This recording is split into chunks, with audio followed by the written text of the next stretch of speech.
Bank of America sends letters threatening disciplinary action to employees who aren't coming to the office. Why are you sending those letters, B of A? Why are you doing that? I thought you were about people working from home. Why are you upset now? This was your choice at one point, wasn't it? Why are you all of a sudden frustrated with these guys? Wall Street continues to crack down on workers who are reluctant to return to the office.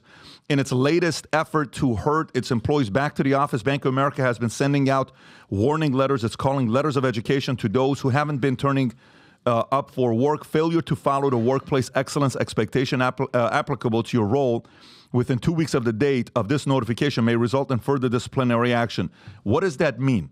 Why can't you just say getting fired, right? It's done. Read one letter of education that was sent to Financial Times. Since October of 2022, Bank of America has been requiring majority of its employees to come into the office at least 3 days a week. Those in more client-facing roles, such as investment banking and sales and trading, have been asked to come to the office 5 days a week. So here's the problem with this, and then I'll come to you, Tom. The moment, this is kind of how life works. One of the hardest things to do is after you lower the standards to the people you're leading to choose to raise it all of a sudden. You lower the standards on a group of people you're leading, and then all of a sudden you're like, no, now we want to raise it. No, listen, we missed the low standards. Let us chill, let us kick back, let us stay home, let us work from home and not have to come over here. What are you doing? Why are you doing this to us now?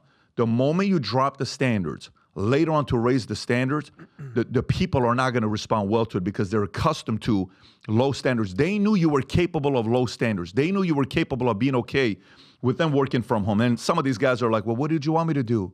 COVID had us shut down. They forced us to do this. They forced us to do that. Yes, COVID and working from home lowered the standards for many, many, many companies and industries, but a lot of companies didn't break and didn't bend. And they said, no, you're working from the office. Those who do either lost to those people to the companies like this that they're working, or they kept the culture. It's not an easy thing to do to bring people back from low standards to high standards. Tom. Yeah, it looks like marketing has invaded the HR group at Bank of America. Failure to follow the, here it comes, workplace excellence expectations. What the hell? To Pat's point, they're not even speaking clearly. That's called return to office.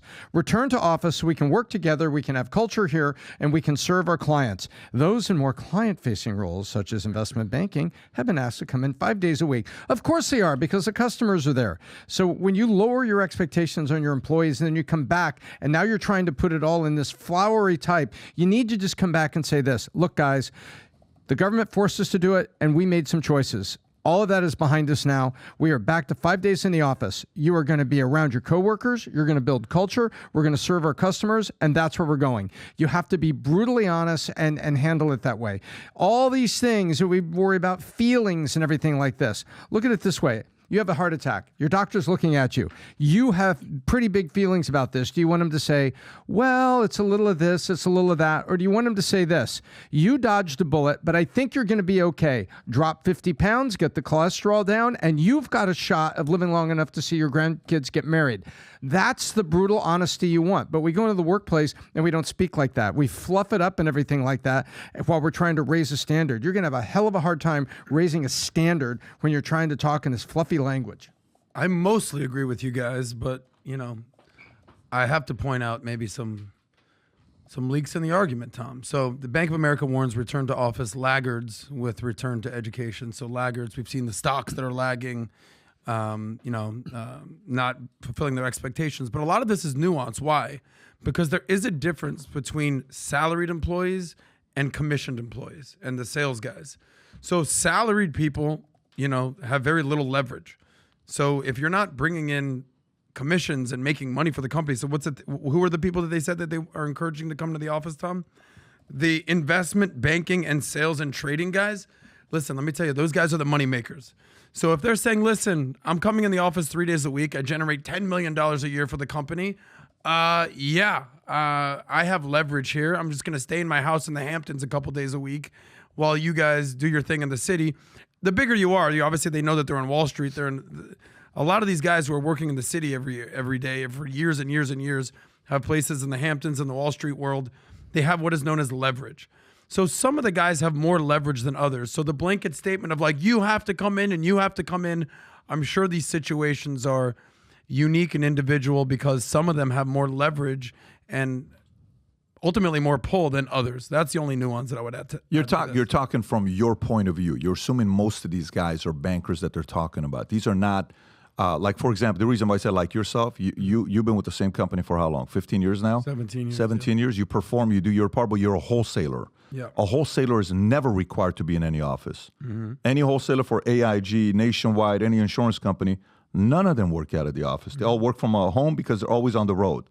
This is employees. Come to the office. Come get to work. Come do your thing. And we've realized the last 3 years, 4 years, companies who went to work from home, it didn't work. Very simple. I know a lot of people want to say, yes, it does. Yes, it does with engineers and coders. Yes, it does maybe for a few different things. But whoever's working from home will always be less effective than somebody that's working from the office. For those of you that fully disagree with me, there's 30% of you that do. Okay, and you're like, Pat, this is the part I disagree with you. Do. I'm very comfortable with you disagreeing with me. I'm telling you, you have way more distractions and people will say things like, well, I have more distractions at work. People are always talking to me. No, you have your fridge, you have your bed, you have Netflix, you have TV, you have friends coming over, you have your dogs, you have your kids, you have your cats, you have your neighbors, you have people knocking on your doors. You have way more distractions than anybody else at the office. And thank God for companies promoting people more who are at the office than working from home. Keep working from home, you won't get promotions. Work from the office, you get a promotion. If you're a Gen Z, you don't want a promotion anyway, so don't worry about it. Do your thing. Work from Starbucks if you want to. But the market wants you to come back to the office and work. So if you like this clip and you want to watch another one, click right here. And if you want to watch the entire podcast, click right here.